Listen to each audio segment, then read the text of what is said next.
কথা বলার, কিছু কথা শোনার তৌফিক দান করেছেন। সেই মহান রব্বুল আলামিনের দরবারে অন্তরের অন্তঃস্থল থেকে কালিমাতুশ শুকর আদায় করি, আলহামদুলিল্লাহ।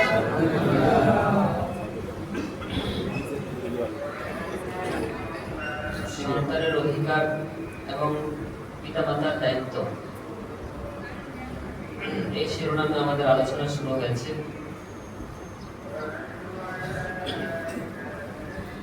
বিগত জুমায় আমরা 6টা পয়েন্ট নিয়ে আলোচনা করেছি। আমাদের 1 নম্বর পয়েন্ট ছিল যে শুরুতেই উত্তম জীবন সঙ্গী এবং উত্তম জীবন সঙ্গিনী নির্বাচন করা। ভালো সন্তান পেতে হলে ভালো বাবা মা হওয়া লাগবে। 2 নম্বর নিজেরা দিনের উপর প্রতিষ্ঠিত থাকা। 3 নম্বর গুণমুক্ত জীবন যাপন করা। 4 নম্বর নির্লজ্জতা পরিহার করা। 5 নম্বর সহবাসের দোয়া পড়া। 6 নম্বর সন্তান আগত সন্তানের জন্য আগে থেকেই বেশি বেশি দোয়া করা। যে দোয়াগুলো কোরআন আমাদেরকে শিখিয়েছে তার চেয়ে উত্তম আর কোনো দোয়া হতে পারে না। রব্বি হাবলি মিনাস সালিহিন, রব্বি হাবলি মিন লাদুনকা যুররিয়াতান তাইয়্যিবাতান ইন্নাকা সামিউদ দুআ, রব্বানা হাব লানা মিন আজওয়াজিনা ওয়া যুররিয়াতিনা কুররাতা আ'য়ুন ওয়াজআলনা লিল মুত্তাকিনা ইমামা। বিশেষভাবে এই 3টা দোয়া অত্যন্ত গুরুত্বপূর্ণ। তো আমরা এই দোয়াগুলো সবাই পড়তে পারি, সবাই। এমন না যে এই দোয়া শুধু বিবাহিত ভাইয়েরা পড়বে, অবিবাহিতরা পড়তে পারবে না, বিষয়টা আসলে এমন না। এখানে নিজের বংশধরদের জন্য দোয়া করা হয়েছে। তো বংশধর তো আমরা চাই যে আমরা পৃথিবী থেকে চলে যাওয়ার পরেও আমাদের বংশধারা জারি থাকুক, এটা তো আমাদের সবার চাহিদা। যেমন আবু জাহেল পৃথিবী থেকে চলে গেছে, আবু জাহেলের বংশ কিন্তু এখন নাই। আবু লাহাব পৃথিবী থেকে চলে গেছে, তার বংশ এখন পৃথিবীতে নাই, তার বংশ শেষ হয়ে গেছে। মুহাম্মদুর রাসূলুল্লাহ সাল্লাল্লাহু আলাইহি ওয়াসাল্লাম পৃথিবী থেকে চলে গিয়েছেন, কিন্তু তার বংশ এখনো টিকে আছে, কিয়ামত পর্যন্ত থাকবে। বংশ টিকে থাকা এটা তো অনেক সৌভাগ্যের বিষয়। সন্তান বেশি হওয়া এটা অনেক সৌভাগ্যের বিষয়। কারণ বংশধর যত বেশি হবে, সন্তান যত বেশি হবে, কবরে যাওয়ার পরে আমি তত বেশি সওয়াব পাবো। এটা খুব স্বাভাবিক একটা হিসাব। একজন মানুষ একজন সন্তান রেখে দুনিয়া থেকে চলে গেছে, একজন সন্তান ওনার, তো উনি একজন সন্তানের দোয়া পাবেন। এই একজন সন্তান যদি ওনার জন্য দোয়া না করে তাহলে কবরে এমনিই পড়ে থাকবে, তার কাছে কিছুই পৌঁছাবে না। আরেকজন মানুষ 5টা সন্তান রেখে দুনিয়া থেকে বিদায় নিয়েছে, তো শেষ 5 জন সন্তান যদি তার জন্য দোয়া করে, সে 5 জনের দোয়া পাবে। 5 জন সন্তানের মধ্যে 2 জন খারাপ হয়েছে কোনো কারণবশত, আর 3 জন দিনদার হয়েছে, তাহলেও তার কবরে দোয়া পৌঁছানো, আমল পৌঁছানো, সওয়াব পৌঁছানো বন্ধ থাকছে না। তো পশ্চিমারা আমাদেরকে জন্ম নিয়ন্ত্রণের যে থিওরি শিখায় যে 2টি সন্তানের বেশি নয়, এই ধরনের একটা স্লোগান তারা আমাদের মাঝে ছড়িয়ে দিয়েছে, এবং আমরাও বুঝে না বুঝে, ইচ্ছায় অনিচ্ছায় আমরা সেই থিওরিকেই বাস্তবায়ন করে যাচ্ছি। আমাদের সমাজের অবস্থা এখন এমন হয়ে দাঁড়িয়েছে, 2টা সন্তান হওয়ার পরে 3য় সন্তান নিবে কি নিবে না, এই ব্যাপারে অনেক গবেষণা করতে হয়, অনেক চিন্তা ভাবনা করতে হয়। এবং 3য় সন্তান শুধুমাত্র তারাই নেয়, খুব ভালো করে বুঝবেন, 3য় সন্তান শুধু তারাই নেয় যাদের ছেলে মেয়ে বাচ্চা, ছেলে মেয়ের তারতম্যটা যাদের মধ্যে নাই। ধরেন তার 2টা ছেলে হয়েছে, তো স্বাভাবিকভাবে এই ধরনের পরিবারগুলো আরেকটা সন্তান নেয় কিসের আশায়? বলেন না ভাই, একটা মেয়ের আশায়। অথবা কারো 2টাই মেয়ে হয়েছে, সে 3য় সন্তান নিবে, কষ্ট হলেও নিবে, কেন? একটা ছেলের আশায়। কিন্তু সাধারণত আপনি দেখবেন একটা ছেলে একটা মেয়ে আল্লাহ তাআলা তাকে প্রথমেই দিয়ে দিয়েছে, এই ধরনের মানুষ 3য় সন্তান খুব একটা নিতে চায় না। কেন নিতে চাই না আমরা? আমরা মনে করি যে আমাদের সন্তানরা আমাদের জন্য একটা বোঝা, এই বোঝা আমরা যত কম নিব দুনিয়াতে তত শান্তিতে থাকতে পারবো। যেমন সন্তান 5 জন হলে 5টা সন্তান নিয়ে আমার চিন্তা করতে হবে, 5টা সন্তানকে আমাকে প্রতিষ্ঠানে ভর্তি করাতে হবে, 5টা সন্তানের থাকার জন্য ব্যবস্থা করতে হবে। এই পেরেশানিটা আমরা নিতে চাই না। আমরা কেমন যেন ঘুরে ফিরে সেই জাহিলি জামানার ওই ধ্যান ধারণার মধ্যে চলে গেছি। জাহিলি জামানাতেও মানুষ সন্তান নিতে চাইতো না। কেন? খাশিয়াতা ইমলাক, এটা কোরআনের ভাষা। খাশিয়াতা ইমলাক, লা তাকতুলু আওলাদাকুম খাশিয়াতা ইমলাক। আল্লাহ বলেন, তোমরা খরচের ভয়ে সন্তানকে হত্যা করো না। কিসের ভয়ে ভাই? খরচের ভয়ে। খাশিয়াতা ইমলাক, খরচের ভয়ে সন্তানকে হত্যা করো না। আল্লাহ বলেন, নাহনু নারযুকুহুম ওয়া ইয়্যাকুম, আমি আল্লাহ তাদেরকেও রিজিক দিব, তোমাদেরকেও রিজিক দিব। বলেন সুবহানাল্লাহ। তো যেই সন্তানটা আমার পৃথিবীতে আসবে বা আসছে, এসেছে, এই সন্তানের রিজিক দাতা আমি না আল্লাহ? আমি যে পৃথিবীতে বেঁচে আছি, আমার রিজিক দাতাকে আল্লাহ। কোন ব্যক্তি যদি আল্লাহ সুবহানাহু ওয়া তাআলাকে রাজ্জাক হিসেবে বিশ্বাস করে, যে রিজিক দাতা আল্লাহ, সে অন্তত খাশিয়াতা ইমলাক, খরচের ভয়ে সন্তান নেওয়া বন্ধ করবে না। কারণ ওয়ামা মিন দাব্বাতিন ফিল আরদি ইল্লা আলাল্লাহি রিজকুহা ওয়া ইয়ালামু মুস্তাকাররাহা ওয়া মুস্তাওদাআহা। আল্লাহ বলেন, পৃথিবীতে বিচরণশীল যত প্রাণী আছে, চতুষ্পদ জন্তু থেকে নিয়ে যত রকমের প্রাণী পৃথিবীতে আছে, আল্লাহ বলেন সকল প্রাণীর রিজিকের দায়িত্ব আমার। সুবহানাল্লাহ। তো যেই সন্তান পৃথিবীতে আসবে, সে আমারটা খাবে না, সে তারটা নিয়েই পৃথিবীতে আসবে। আমি যে স্ত্রীকে বিবাহ করছি, আমি ভাবছি যে আমার স্ত্রীকে আমি খাওয়াবো, আমার স্ত্রীকে আমি খাওয়াবো না, আমার রিজিক সে খাবে না, তার রিজিক নিয়ে সে আমার সংসারে আসবে। এই বিশ্বাসের জায়গাটার মধ্যে ঘাটতি আসার কারণে আমরা বিবাহ করতে ভয় পাই। যে তুমি যে বিয়ে করবা, বউকে খাওয়াবা কি? তো বউকে আমি খাওয়াবো না আল্লাহ খাওয়াবে? যে তুমি যে বিয়ে করার পরে আমাদের বাবা মারা আমাদেরকে বলে দেয়, এই তোমাকে বিয়ে করাইছি আমাদের নিজেদের টাকা দিয়ে, চাকরি বাকরি কিছু করো না, সন্তানাদি কিন্তু নেওয়ার ক্ষেত্রে চিন্তা ভাবনা করে নেবে। এই ধরনের সতর্কতা আমাদের বাবা মা আমাদেরকে করে। তো আমার সন্তান যদি পৃথিবীতে আসে, সে কি আমার রিজিক খাবে? না, সে তার রিজিক নিয়ে আসবে। তো এই বিশ্বাসের জায়গায় ঘাটতি আসার কারণে আমরা সন্তান নেওয়া কমায় দিই। এটাকে আমাদের কাছে পেরেশানি মনে হয়, চাপ মনে হয়। অথচ সাহাবায়ে কেরামের মধ্যে এমনও সাহাবী ছিলেন, এক একজনের সন্তান আদি সর্বসাকুল্যে তিনি মৃত্যুবরণ করার আগে 80 জন পর্যন্ত পৌঁছে। সন্তান নাতি নাতনি মিলে কয়জন হয়ে গেছে? 80 জন। 80 জন। হযরত আনাস রাদিয়াল্লাহু আনহু, নবীজি সাল্লাল্লাহু আলাইহি ওয়াসাল্লাম তার জন্য দোয়া করেছিলেন, আল্লাহ যেন আনাসের সন্তানাদি বংশধরের মধ্যে বরকত দান করেন। নবীজির এই দোয়া এমন ভাবে কবুল হয়েছে, আনাস রাদিয়াল্লাহু আনহুর মৃত্যুর পূর্বেই তার সন্তান সন্ততি 80 জন পর্যন্ত পৌঁছে গেছে। ওনারা যদি 80 জন পর্যন্ত সন্তান দিতে পারেন, আর আমরা তো 2 জন দিয়ে কাজ হয়ে পড়ি, শেষ, আমাদের জীবন শেষ হয়ে যায়। দেখেন, আমি যদি বাবা হয়ে থাকি, বাবা হওয়ার পর থেকে আমার কাজ হচ্ছে, একমাত্র আমার দায়িত্ব হলো সন্তানগুলোকে মানুষ করা। এটাই আমার প্রধান কাজ। ব্যাংক ব্যালেন্স, বাড়ি গাড়ি, এগুলো আমার কিচ্ছু কাজে আসবে না। কিন্তু সন্তানগুলোকে যদি আমি মানুষ করে যেতে পারি, দিনদার বানায় যেতে পারি আসরের ময়দানে, এটা আমার কাজে আসবে।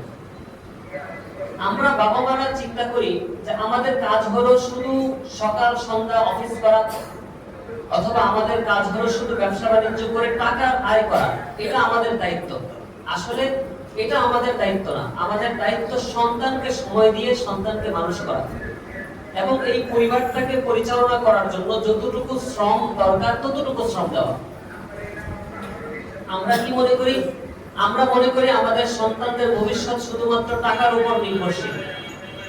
আমরা মনে করি আমাদের স্ত্রীদের ভবিষ্যৎ শুধু টাকার উপর নির্ভরশীল। এজন্য আমরা টাকার পিছনে সময় দেই, সন্তানের পিছনে আর সময় দেই না। বাবা মা দুইজন মিলে অফিস করে আর বাচ্চাগুলোকে রেখে যায় কাজের মহিলার কাছে। আছে না এরকম ভাই? কিসের জন্য এত অর্থ? আমার ইনকাম, আমার স্ত্রীর ইনকাম, দুইজনের ইনকাম, এত এত টাকা যে রোজগার করছি, কিসের জন্য ভাই? কিসের জন্য? আমি তো একদিন দুনিয়াতে থাকবো না। সন্তানদের জন্যই তো কিছু রেখে যেতে চাই আমরা। তো সেই সন্তান যদি অমানুষ হয়, এই অমানুষ সন্তানের কাছে হাজার কোটি টাকা রেখে যাওয়া তো নিরাপদ না।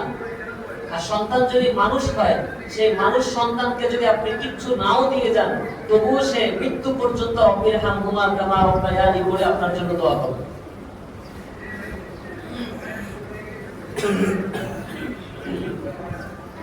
এজন্য সন্তানের জন্য এবং বংশধরদের জন্য বেশি বেশি দোয়া করা এবং বেশি সন্তান নেওয়ার চেষ্টা করা। নবীজি সাল্লাল্লাহু আলাইহি ওয়াসাল্লাম হাশরের ময়দানে আপনারা জানেন উম্মতের সংখ্যাধিক্য নিয়ে নবীজি গর্ব করবেন। কি নিয়ে গর্ব করবেন? উম্মতের সংখ্যাধিক্য নিয়ে। কারণ নবীজি সাল্লাল্লাহু আলাইহি ওয়াসাল্লাম হাদিসের মধ্যে ইরশাদ করেন, হাশরের ময়দানে যখন মানুষগুলো উপস্থিত হবে আল্লাহ তাআলার সামনে, তখন অবস্থা এমন হবে, এমন নবী রাসূল আল্লাহ তাআলার সামনে উপস্থিত হবেন, তার সাথে তার উম্মতের সংখ্যা 2 জন। উম্মত কয়জন? 2 জন। এমন নবী রাসূল পৃথিবীতে আসবেন, হাশরের ময়দানে উপস্থিত হবেন, একজন নবী একজন উম্মত। আবার এমন নবী রাসূল পৃথিবীতে আছেন যারা দাওয়াত দিয়ে গেছেন, কেউ তাদের দাওয়াত কবুল করে নাই, ওই নবী একা হাশরের ময়দানে উপস্থিত হবেন। কথা কি বুঝতে পারতেছেন? নবীজি সাল্লাল্লাহু আলাইহি ওয়াসাল্লাম ইরশাদ করেন যে দিগন্তের দিক থেকে ধেয়ে আসছে একটা দল, বিশাল বড় দল। নবীজি মনে মনে চিন্তা করছেন, আমার উম্মত কোথায়? তো বিশাল ওই দলটাকে দেখে নবীজি সাল্লাল্লাহু আলাইহি ওয়াসাল্লাম মনে মনে ভাবছেন যে এটাই নিশ্চয়ই আমার উম্মত হবে। কিন্তু পরবর্তীতে তিনি দেখতে পেলেন এই উম্মত, এই বিশাল উম্মত হচ্ছে হযরত মূসা আলাইহিস সালাতু ওয়াস সালামের উম্মত। রাসূল সাল্লাল্লাহু আলাইহি ওয়াসাল্লাম পেরেশানিতে পড়ে যাবেন। সর্বশেষ নবীজি সাল্লাল্লাহু আলাইহি ওয়াসাল্লাম দেখবেন আরো বড় একটা দল উপস্থিত হচ্ছে, যে দলের শুরু দেখা যাচ্ছে, শেষ দেখা যাচ্ছে না। সুবহানাল্লাহ। রাসূল সাল্লাল্লাহু আলাইহি ওয়াসাল্লামকে বলা হবে এরাই হচ্ছে আপনার উম্মত। সুবহানাল্লাহ।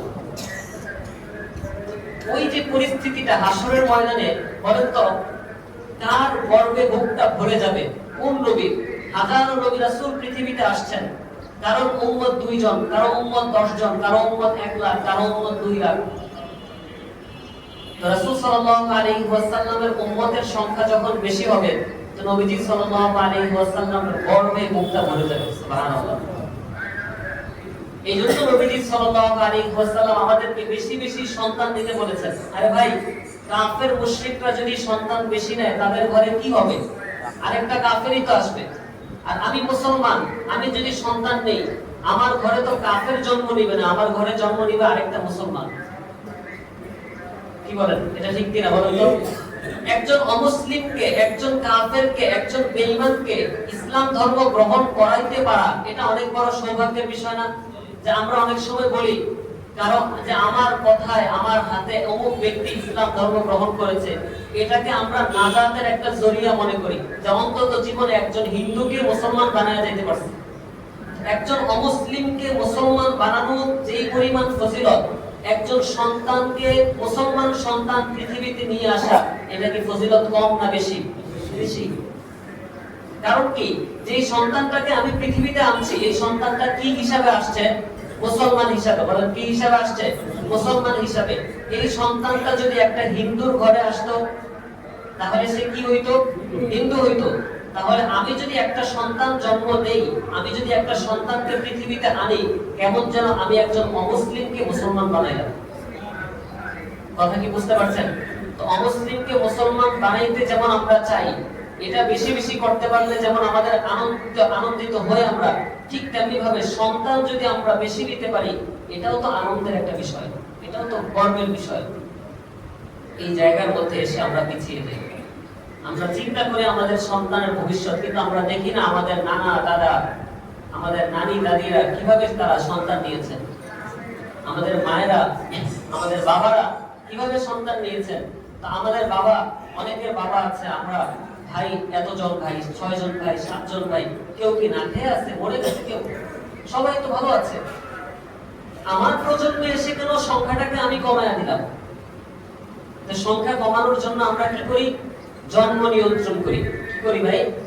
জন্ম নিয়ন্ত্রণ। ডাক্তার বলে দেয়, খবরদার জন্ম নিয়ন্ত্রণ ব্যবস্থা কিন্তু আপনি গ্রহণ করবেন। এই জন্ম নিয়ন্ত্রণ ব্যবস্থা গ্রহণ করা, এটা সন্তান হত্যার শামিল। কিসের শামিল বলেন? সন্তান হত্যার শামিল। কোন শরঈ ওজর ছাড়া, খুব ভালো করে বুঝবেন, শরঈ ওজর ছাড়া জন্ম নিয়ন্ত্রণ গ্রহণ করা যায় নাই। হারাম, হারাম, হারাম। শরঈ ওজর কেমন? ধরেন একজন মহিলা 3টা বাচ্চা সিজারে হয়েছে। এখন স্বাভাবিকভাবে দুনিয়ার বাচ্চা দৃষ্টে স্বাভাবিকভাবে মনে হয় না যে আরেকটা বাচ্চা তার দ্বারা নেওয়া সম্ভব। কি বলেন?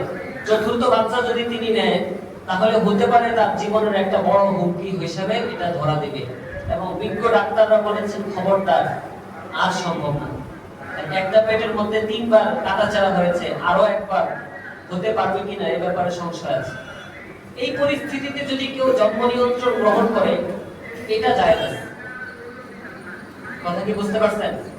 কিন্তু কোনো ওজন নাই, কোনো কারণ নাই, কিন্তু তিনি বাচ্চা নিতে চাচ্ছেন না, জন্ম নিয়ন্ত্রণ করছেন। একটা সন্তান পৃথিবীতে আসার পর হত্যা করা আর ওই সন্তানের ভ্রূণ হত্যা করা একই, কোনো পার্থক্য নেই। এই ভ্রূণের মধ্যে জীবন আছে। যে ভ্রূণকে আমি মেরে ফেলছি, ওষুধ খেয়ে খেয়ে সেটাকে হত্যা করে দিচ্ছি পেটের মধ্যে থাকতেই। অথবা আমরা কি করি? 1 মাস হয়ে গেছে, 2 মাস হয়ে গেছে, ডাক্তারের কাছে গেলে ডাক্তার বলে আপনার বাচ্চার হার্টবিট চলে আসছে। তখন আমরা বাবা মারা পাষাণের মতো বলি, আমরা এই বাচ্চাটা রাখতে চাচ্ছি না, আল্লাহ মাফ করুন, আমরা এই বাচ্চা রাখতে চাই না, আমরা এই বাচ্চাটাকে নষ্ট করে দিতে চাই। আল্লাহু আকবার। জাহিলি জামানায়, জাহিলি যুগে তো পেটের মধ্যে বাচ্চা নষ্ট করা যেত না। এজন্য তারা বাচ্চা হওয়ার পরে মাটিতে দাফন করে দিত, মাটিতে পুঁতে ফেলতো, বাচ্চাটাকে মেরে ফেলতো। আর আমাদের প্রযুক্তি শুধু উন্নত হওয়ার কারণে বাচ্চা হওয়া পর্যন্ত আমরা অপেক্ষা না করে আরো আগে পেটে থাকতে তাকে হত্যা করে দিচ্ছি। ওই জাহিলি জামানার ঘটনা শুনে আমাদের চোখে পানি চলে আসে।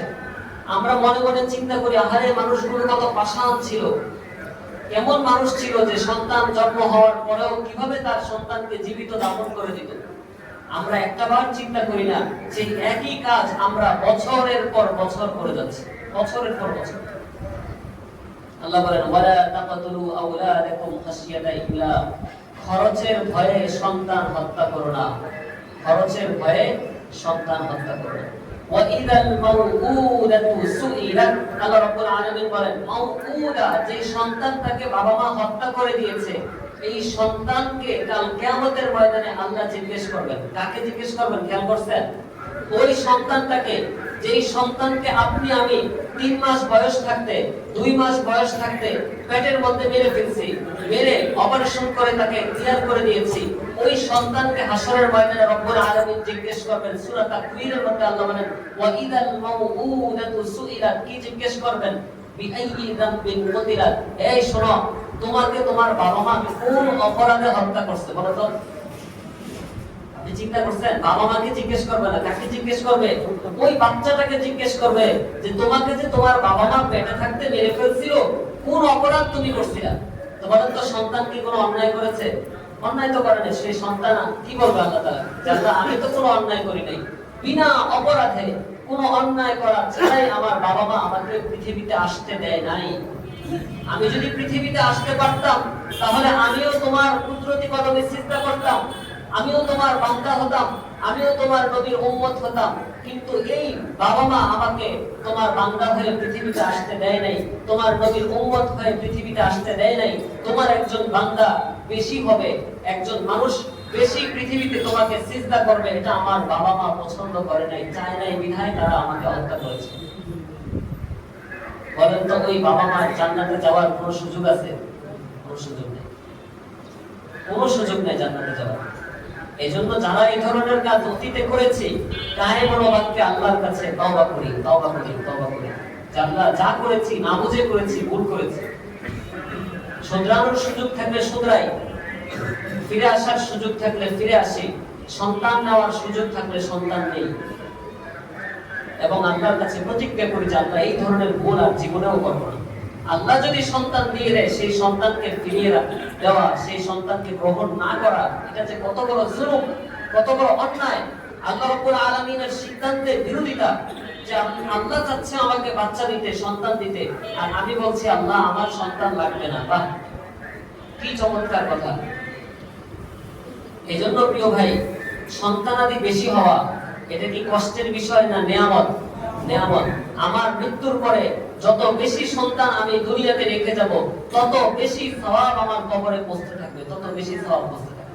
কারণ আমি তো মুসলমান সন্তান দুনিয়াতে রাখবো, তারা 5 ওয়াক্ত নামাজ না পড়ুক, জুমার নামাজটা তো পড়বে, নাকি এর চেয়েও খারাপ হয়ে যাবে আমার সন্তান? জুমার নামাজটা তো পড়বে, তারা তো আমার জন্য বছরে একবার হলেও দোয়া করবে। এরকম সন্তানরা যদি আমার পৃথিবীতে থাকে, তার নাতি নাতনি, যারা যখন দোয়া করবে যে আল্লাহ আমাদের পূর্বপুরুষদেরকে মাফ করে দাও, তাদের কবরের হাদিয়াটা পৌঁছে দাও, তো আমি কবরে বসে বসে সওয়াব পেতে থাকবো। এজন্য নবীজি সাল্লাল্লাহু আলাইহি ওয়াসাল্লাম বিবাহ করার ক্ষেত্রে পরামর্শ দিয়েছেন, তাযাওয়াজুল ওয়াদুদাল ওয়ালুদ, তোমরা ওয়াদুদ এবং ওয়ালুদ নারীদেরকে বেশি বেশি বিয়ে করো। ওয়াদুদ মানে যারা মায়াবতী, যাদের অন্তরে দরদ বেশি, মায়া বেশি, বাচ্চার প্রতি মহব্বত বেশি, এই ধরনের কিছু নারী আছে, মহিলা আছে, মা বোনরা আছে, বাচ্চা দেখলে হুঁশ থাকে না, কত তাড়াতাড়ি তাকে কোলে নিবে, আদর করবে, কি করবে, নিজের জীবনকে জীবন মনে করে না, বাচ্চার জন্য সব কিছু করতে পারে। এবং 2 নম্বর আল ওয়াদুদ, যারা বেশি বেশি সন্তান জন্ম দিতে পারে। এখন বেশি বেশি সন্তান জন্ম দিতে পারে বুঝবো কিভাবে? তার বংশের দিকে তাকাইতে হবে, যে তার মায়ের বাচ্চা কয়জন, তার ফুফুদের বাচ্চা কয়জন, খালাদের বাচ্চা কয়জন, তার বংশধরদের মধ্যে বাচ্চা কাচ্চা নেওয়ার প্রবণতা কেমন, তারা কেমন বাচ্চা নিতে পারে। যদি আমি দেখি যে হ্যাঁ তাদের বংশে অনেক বাচ্চা কাচ্চা নেওয়ার ইতিহাস আছে, তাহলে বুঝতে হবে এই মহিলার মধ্যে সত্যগতভাবে, জিনগতভাবে ওই সক্ষমতা আল্লাহ দিয়ে দিয়েছেন যে সে চাইলে বেশি সন্তান নিতে পারবে। এই ধরনের নারীদেরকে বিয়ে করা।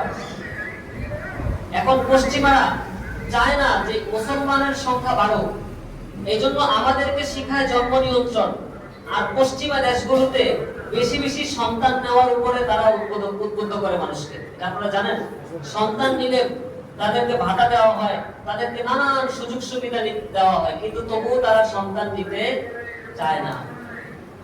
আর আমাদেরকে এসে বলে না সন্তান বেশি নিও না, সন্তান বেশি কেন নিবা, কি খাওয়াবা সন্তানকে। তারা চায় না মুসলমানের সংখ্যা বাড়ুক, কিন্তু তারা চায় তাদের সংখ্যা বাড়ুক। আর আমরা তাহলে কি চাইবো বলেন তো? আমাদের কি চাওয়া উচিত? মুসলমানের সংখ্যা বাড়ানো উচিত কিনা বলেন? আপনি যদি চিন্তা করেন যে এত জনসংখ্যা বেড়ে যাচ্ছে, কি খাবে 20 বছর পরে মানুষ, না, আপনি চিন্তা করবেন না। আপনি বলেন তো 71 সালে যখন বাংলাদেশ স্বাধীন হয়েছে, তখন বাংলাদেশের জনসংখ্যা ছিল কত যেন? 7 কোটির মতো, না? ওই সময় দুর্ভিক্ষে কত মানুষ মারা গেছে, কত মানুষ মারা গেছে। কত সালে যেন দুর্ভিক্ষটা হয়েছিল? 74 সালে। 74 সালের দুর্ভিক্ষে কত মানুষ মারা গেছে। এখন বাংলাদেশের জনসংখ্যা সর্বনিম্ন ধরলেও তো 16 কোটি, আরো বেশি সর্বনিম্ন। এটা তো হিসাবে ভাই, সবাই তো হিসাব দেয় না। 18 থেকে 20 কোটি হবে। কিন্তু বলেন তো ওই সময়ের চেয়ে রিজিকের পরিমাণ এখন কমেছে না বেড়েছে? বেড়েছে, অনেক বেড়েছে। আল্লাহ তাআলা বাড়ায় দিয়েছেন রিজিক।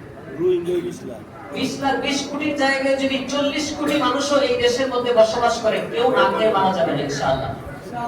এই রিজিক আল্লাহ তাআলা দিবেন। আল্লাহ তাআলার দায়িত্ব হচ্ছে রিজিক। এজন্য আপনি এখন দেখবেন এমন এমন শাকসবজি যেগুলো আপনি গ্রামেও পান না, এগুলো এখানে বসে পাওয়া যায়। যেগুলো বছরে একবার কেউ খেতে পারে না, এগুলো সারা বছর এখন বছর জুড়ে পাওয়া যায়। আমের কথা চিন্তা করেন, আমের সিজনে এক একজন কি পরিমাণ আম খাইছেন, হিসাব আছে? কি পরিমাণ আম খেয়েছেন?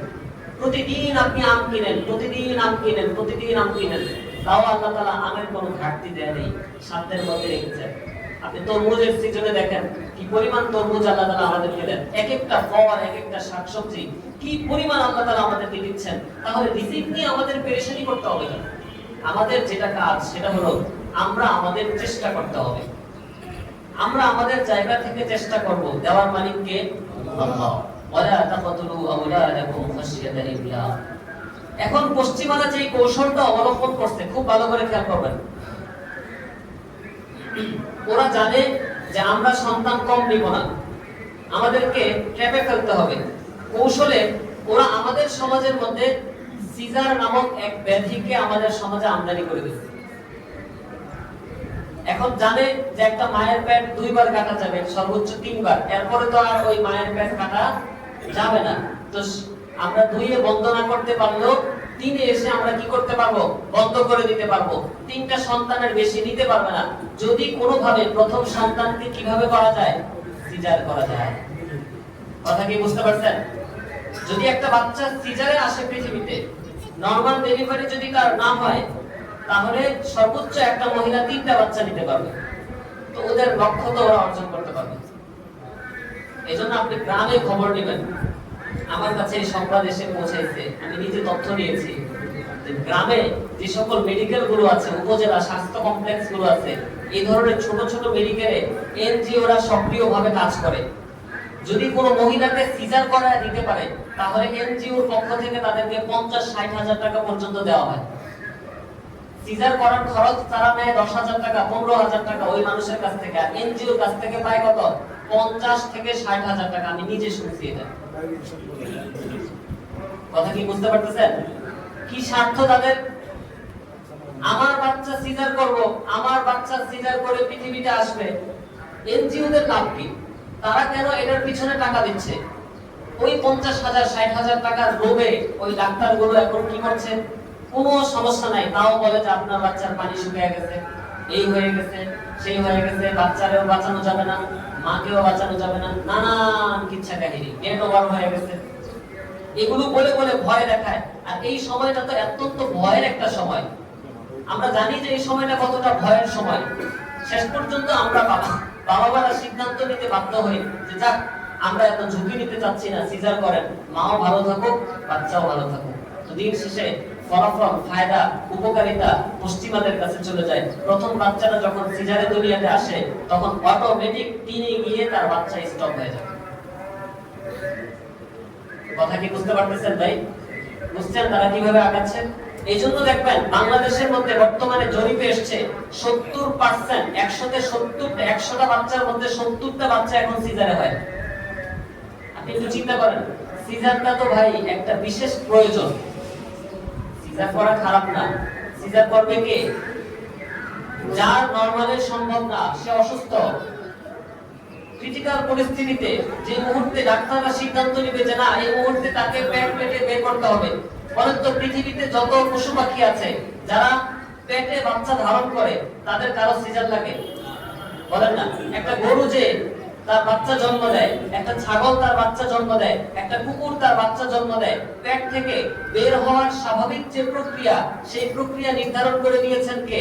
আল্লাহ নির্ধারণ করে দিয়েছেন। তো আল্লাহ একজন মানুষের পৃথিবীতে আসার যে প্রক্রিয়া, যে সিস্টেম, যে পদ্ধতি নির্ধারণ করে দিয়েছেন, সেই পদ্ধতিতে না বেশিরভাগ মানুষ আসার কথা, বেশিরভাগ সৃষ্টি আসার কথা। এর ব্যতিক্রম তো মাঝে মাঝে হবে, কখনো সখনো হবে, এরকম হওয়ার কথা। কিন্তু বিষয় আজকে উল্টে গেছে। আজকে 70টা বাচ্চা সিজারে আসে আর 30টা বাচ্চা মাত্র নরমালে আসে। নরমালটা হয়ে গেছে এক্সপেন্সিভ, যেটা পাওয়া যায় না। যদি শুনে যে আপনার বাচ্চা নরমালে হয়েছে, তাহলে তো মনে করে যে এটা বিশাল একটা ব্যাপার। অথচ এটাই স্বাভাবিক হওয়ার কথা ছিল। সিজার হলে আমাদের চোখ কপালে ওঠার কথা ছিল, হ্যাঁ সিজার লেগেছে, কারণ কি? এমনটা হওয়ার কথা ছিল।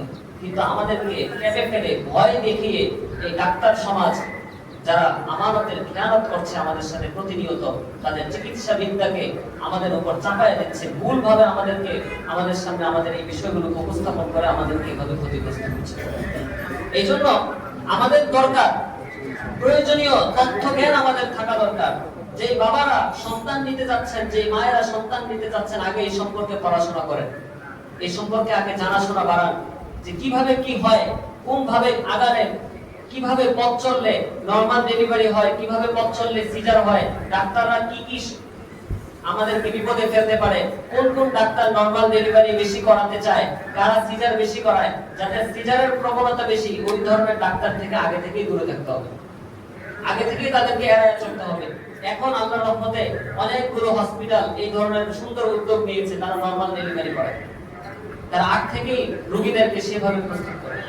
আমরা যদি আল্লাহ রাব্বুল আলামিনের দেওয়া যে স্বাভাবিক পদ্ধতি, সেই পদ্ধতিতে আগাই, এতে করে বাচ্চাও ভালো থাকবে, বাচ্চার মাও ভালো থাকবে, এটা সবার জন্য ভালো। কারণ একটা বাচ্চাকে মায়ের পেট কেটে যখন দুনিয়াতে বের করে নিয়ে আসা হবে, ওই বাচ্চার প্রসবের যেই যন্ত্রণা, এই প্রসবের যন্ত্রণা আমরা মনে করি শুধু মা ভোগ করে, আসলে প্রসবের যন্ত্রণা বাচ্চাটাও ভোগ করে। এটা আপনারা জানেন? প্রসব হওয়ার সময় মা যেমন কষ্ট পায়, বাচ্চাও অনেক কষ্ট করে দুনিয়াতে আসে। অনেক কষ্ট করতে হয় ওই বাচ্চাটাকে, অনেক কষ্ট করতে হয়। কারণ যখন থেকে মায়ের প্রসবের প্রক্রিয়া শুরু হয়, বাচ্চার খাদ্য গ্রহণের প্রক্রিয়া বন্ধ হয়ে যায়। খুব ভালো করে খেয়াল করবেন। যখন থেকে মায়ের প্রসবের প্রক্রিয়া শুরু হয়, এতদিন পর্যন্ত বাচ্চাটা মায়ের পেটে ছিল, মায়ের খাবার তার খাবার হিসেবে যথেষ্ট ছিল, মায়ের রক্ত তার রক্ত হিসেবে যথেষ্ট ছিল, মায়ের শ্বাস প্রশ্বাস তার শ্বাস প্রশ্বাস হিসেবে যথেষ্ট ছিল। যখন থেকে মায়ের ব্যথা ওঠে, মায়ের প্রসবের প্রক্রিয়া শুরু হয়, সাথে সাথে বাচ্চাটা মায়ের শরীর থেকে কেমন যেন আলাদা হয়ে যায়, ওই বাচ্চার খাওয়া বন্ধ হয়ে যায়। এখন বলেন তো, স্বাভাবিক প্রসব যারা দেখেছেন, স্বাভাবিক প্রসব হতে 24 ঘন্টা, একদিন, 2 দিন পর্যন্ত লেগে যায়, 3 দিনও লেগে যায় স্বাভাবিক প্রসব হতে। এই দীর্ঘ সময় ওই বাচ্চাটা না খেয়ে থাকে। এক নাম্বার বিষয়, এই না খেয়ে থাকার মাধ্যমে সে পৃথিবীতে আসার আগে একটা ট্রেনিং নিয়ে নেয় আল্লাহ তাআলার পক্ষ থেকে, যে কষ্ট করা এবং না খেয়ে থাকার যে প্রস্তুতি, সেই প্রস্তুতি মায়ের পেট থেকে নিয়ে সে দুনিয়াতে আসে। খুব ভালো করে বুঝবেন। 2 নাম্বার, ওই বাচ্চাকে নিজের চেষ্টায়, নিজের মেহনতে মায়ের জরায়ুতে চাপ দিয়ে পানি ভাঙতে হয়। আমরা বলি না পানি ভেঙে গেছে, এই পানিটা কে ভাঙে বলতে পারেন? বাচ্চা ভাঙে। বাচ্চা মাথা দিয়ে অনবরত চাপ দেয়, একের পর এক চাপ দিতে থাকে।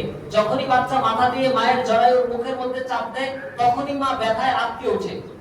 ব্যথাটা আপনারা যাদের অভিজ্ঞতা আছে, আপনারা জানেন একটু পর পর ব্যথাটা ওঠে। একটু পর পর কেন ওঠে?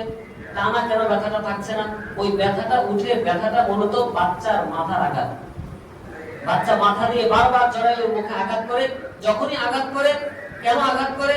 জরায়ুর মুখটাকে খোলার জন্য, ওই পানিটাকে ভাঙার জন্য। বাচ্চা যখন মাথা দিয়ে আঘাত করে, মা ব্যথায় আটকে ওঠে। আবার বাচ্চা শান্ত হয়ে যায়, দেখে যে এই আঘাতে সে কিছুই করতে পারে নাই। আবার কিছুক্ষণ বাচ্চা সময় নেয়, মাও কিছুটা স্থির হয়, বাচ্চাটা আবার গিয়ে ধাক্কা দেয়, আবার মা ব্যথায় আটকে ওঠে। বাচ্চা কেন ধাক্কা দিচ্ছে ভাই? মাকে কষ্ট দেওয়ার জন্য নাকি দুনিয়াতে আসার জন্য? দুনিয়াতে আসার জন্য। এখন এই বাচ্চাটা এভাবে চেষ্টা করতে থাকে, আপনারা দেখবেন 10 ঘন্টা ধরে মায়ের ব্যথা চলছে, কোনো পানি ভাঙার খবর নেই। তার মানে হচ্ছে 10 ঘন্টা অনবরত ওই বাচ্চাটা চেষ্টা করেই যাচ্ছে যে কিভাবে সে মায়ের জরায়ু থেকে বের হবে। এই চেষ্টাটা 10 ঘন্টা যাবত বাচ্চাটা করতে, 20 ঘন্টা যাবত একটা বাচ্চা ওই চেষ্টাটা করতে থাকে। চেষ্টা করতে একটা পর্যায়ে যখন সে পানি ভাঙতে সক্ষম হয়, তখনই ডাক্তাররা স্বস্তি নিঃশ্বাস ফেলে যে এখন পানি ভেঙে গেছে, এখন বাচ্চা আসার রাস্তা সহজ হয়ে গেছে। কথা কি বুঝতে পারতেছেন ভাই? এই যে যখন বাচ্চাটা জরায়ু থেকে, মায়ের গর্ভ থেকে বের হয়ে যখন পৃথিবীতে আসে, এই যে রাস্তাটা, মায়ের যে রাস্তা দিয়ে সে পৃথিবীতে আসে, এই রাস্তার মধ্যে অসংখ্য অগণিত ব্যাকটেরিয়া, জীবাণু আল্লাহ তাআলা আগে থেকে প্রস্তুত করে রাখেন। ওই বাচ্চা এই রাস্তা দিয়ে আসার সময় বাচ্চার শরীরটা তো এতদিন আল্লাহ তাআলার কুদরতি চাদরে আবৃত ছিল, কোনো খারাপই তার শরীরের মধ্যে ছিল না। আল্লাহ তাআলা সবচেয়ে নিরাপত্তার মধ্যে তাকে রাখছেন। এই বাচ্চাটা যখন পৃথিবীতে আসে, মায়ের জনিপথ দিয়ে যখন পৃথিবীতে সে বের হয়ে আসে, তখন মায়ের গর্ভ থেকে, মায়ের জনিপথ থেকে উপকারী ব্যাকটেরিয়া তার শরীরের পুরো অঙ্গের মধ্যে মাখায়া পরে দুনিয়াতে আসে। যেই ব্যাকটেরিয়াগুলো সব সময় বাচ্চার জন্য উপকারী বন্ধু হিসাবে সারা জীবন কাজ করে, সারা জীবন। এই বাচ্চাটা পৃথিবীতে আসার পরে আমরা কি করি? তাকে সুন্দর করে মোছাই, তোয়ালে দিয়ে মুছি। তোয়ালে দিয়ে আপনি যতই মোছেন, উপকারী ব্যাকটেরিয়াগুলো শরীরের সাথে লেগে যায়। এই বাচ্চার চামড়ার সমস্যা কম হয়, স্কিন ডিজিজ কম হয়, কারণ সে মায়ের পেট থেকে উপকারী জীবাণু, ব্যাকটেরিয়া নিয়ে পৃথিবীতে আসছে। কথা কি বুঝতে পারতেছেন? এইজন্য আপনারা দেখবেন নরমালি যে বাচ্চাটা দুনিয়াতে আসে, সে সুস্থ থাকে ভালো। সে বেশি সুস্থ থাকে, সে বেশি সবল থাকে, তার মানসিক শক্তি অনেক দৃঢ় থাকে, তার ধৈর্য ক্ষমতা অনেক বেশি থাকে। আর যেই বাচ্চাকে পেট কেটে সিজারে বের করা হয়, ওই বাচ্চা কান্না করে বেশি, ওই বাচ্চা অস্থির হয় বেশি, তার গরম লাগে বেশি, সে একটু গরমে অস্থির হয়ে পড়ে, সে সহ্য ক্ষমতা তার থাকে না, তার অসুস্থতা বেশি হয়। আসার পর থেকেই তাকে হয়তো জ্বরের ওষুধ খাওয়ানো লাগবে, অথবা গ্যাসের ওষুধ খাওয়ানো লাগবে, অথবা তার বুকের মধ্যে কফ জমে আছে, নানান ধরনের সমস্যা নিয়ে এসে পৃথিবীতে আসে। এই সমস্যাকে রিকভার করতে করতে অনেক কষ্ট হয়। এইজন্য প্রিয় ভাই, আল্লাহ রাব্বুল আলামিন একজন মানুষকে দুনিয়ায় আসার জন্য যে পদ্ধতি আর যে পথ আল্লাহ তাআলা সৃষ্টি করেছেন, এই পথের চেয়ে উত্তম কোনো পথ আর হতে পারে না। কারণ এই পথটা সৃষ্টি করেছেন কে? আল্লাহ সুবহানাহু ওয়া তাআলা। আল্লাহু ইয়ালামু মা তাহসিলু কুল্লু উনসা ওয়া মা তাগীদুল আরহাম ওয়া মা তাসতার। আল্লাহ রাব্বুল আলামিন কোরআনের বিভিন্ন জায়গায় বলেছেন, আল্লাহু আখরাজাকুম মিন বুতুনি উম্মাহাতিকুম। আল্লাহ তোমাদেরকে তোমাদের মায়ের পেট থেকে বের করেন। তো মায়ের পেট থেকে বের করে কে? আল্লাহ। বলেন ভাই, মায়ের পেট থেকে বের করে কে? আল্লাহ বের করেন। তো আল্লাহ মায়ের পেট থেকে বের করেন কিভাবে? পেট কাইটা বুঝাইতে পারি নাই মনে হয়। আল্লাহ যে মায়ের পেট থেকে বাচ্চাকে বের করেন, এটা তো বিশ্বাস করি। মায়ের পেট থেকে বাচ্চা বের করার দায়িত্ব কার? আল্লাহ। কিভাবে? পেট কেটে সিজার করে নাকি আল্লাহর বের করার আলাদা তরিকা আছে? সেই তরিকাই সঠিক তরিকা। এটা আপনি খুব ভালো করে খেয়াল করবেন। আপনার দুইটা বাচ্চা, একটা বাচ্চা নরমালে হয়েছে আর একটা বাচ্চা সিজারে হয়েছে, দেখবেন নরমালের বাচ্চাটার শক্তি সামর্থ্য বেশি, তার ধৈর্য ক্ষমতা বেশি, টিকে থাকার শক্তি বেশি, মানসিক দৃঢ়তা বেশি, যদি না বাচ্চা প্রসবের সময় কোনো সমস্যা না হয়। অনেক সময় বাচ্চা প্রসবের সময় অনভিজ্ঞ মূর্খ জাহিদেরকে আমরা ডেকে নিয়ে আসি, মুরব্বী মানুষ আগের যুগের ধ্যান ধারণা নিয়ে আসে, তো বাচ্চার মাথার মধ্যে আঘাত দিয়ে বসে। তো বাচ্চার মাথায় আঘাত দিলে বাচ্চাটা প্রতিবন্ধী হয় পরবর্তীতে। যেটা কি বাচ্চার দোষ নাকি যেই মহিলাটাকে প্রসব করাইছে তার দোষ? আপনি কেন অনভিজ্ঞ মানুষের কাছে গেলেন? আপনি কেন খোঁজ করলেন না? ভালো মানুষ, অভিজ্ঞ মানুষ কেন বের করলেন না? ভালো ডাক্তারের কাছে কেন গেলেন না? এটা আপনার ব্যর্থতা। এজন্য প্রিয় ভাই, এই আলোচনাগুলো আমরা মিম্বারে বসে করি না, আমাদের সমাজ থেকে আলোচনাগুলো হারায় যাচ্ছে। কিন্তু মনে রাখবেন, রব্বুল আলামিন তার বান্দাদের জন্য যে তরিকা, যে পদ্ধতি তিনি নির্ধারণ করেছেন, এটাই সর্বোত্তম তরিকা। এর চেয়ে উত্তম আর কোনো তরিকা নাই। পৃথিবীর সৃষ্টি জগতের অন্যান্য প্রাণীরা যদি নরমালে তাদের সন্তানকে পৃথিবীতে আনতে পারে, তাহলে মানুষ কেন পারবে না? মানুষকে তো আল্লাহ মেধা দিয়েছেন, বিবেক দিয়েছেন, বুদ্ধি দিয়েছেন, ধৈর্য দিয়েছেন, সামর্থ্য দিয়েছেন, অর্থ দিয়েছেন, সবকিছু আল্লাহ মানুষকে দিয়েছেন। মানুষ কেন এখানে পিছিয়ে থাকবে? মানুষ কেন এখানে ব্যর্থ হবে? এজন্য এই ক্ষেত্রে আমাদের মানসিক দৃঢ়তা দরকার এবং এই ব্যাপারে পরিষ্কার জ্ঞান থাকা দরকার। আমরা জানি না, অনেক সময় না জেনে ভুল করি। জানা থাকা দরকার গর্ভের সময় কিভাবে চলাচল করতে হবে, কিভাবে চলাফেরা করতে হবে। খালি শুয়ে বসে না থেকে কিছু কাজকর্মও করা উচিত মায়েদের। আমরা বাচ্চা পেটে আসলেই বাচ্চার মাকে আমরা বাবার বাড়িতে পাঠিয়ে দিই। তো একটা মেয়ে বাবার বাড়িতে গিয়ে জীবনেও কাজ করবে না। কোনো মেয়ে বাবার বাড়িতে গিয়ে কাজ করে না।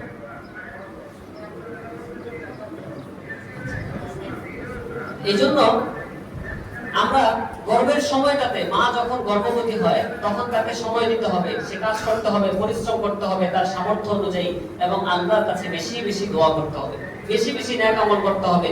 আল্লাহ তাআলার কাছ থেকে আগে থেকেই কান্নাকাটি শুরু করে দিতে হবে যে আল্লাহ তুমি আমার জন্য সবকিছু সহজ করে দাও, তুমি আমার জন্য সবকিছু সহজ করে দাও। আল্লাহুম্মা ইয়াসসির কুল্লা আসির, আল্লাহ সব কঠিন বিষয়কে আপনি আমার জন্য সহজ করে দেন। আল্লাহুম্মা লা সাহলা ইল্লা মা জাআলতাহু সাহলা। এই সহজতার যে দোয়াগুলো আছে, এই দোয়াগুলো একজন মা বেশি বেশি পড়বে, বেশি বেশি কান্নাকাটি করবে, আল্লাহ তাআলার কাছে বেশি বেশি দোয়া করবে, চেষ্টা করবে, মানসিকভাবে শক্ত থাকবে, পড়াশোনা করার চেষ্টা করবে এবং সেভাবে আগাবে। তাহলে আল্লাহ রাব্বুল আলামিনের দেখানো পথে যদি আমরা আমাদের সন্তানকে পৃথিবীতে আনতে পারি, তাহলে নবীজি সাল্লাল্লাহু আলাইহি ওয়াসাল্লামের উম্মতের সংখ্যা বাড়ানো আমাদের দ্বারা সম্ভব হবে। কথা বলেন ঠিক আছে কিনা?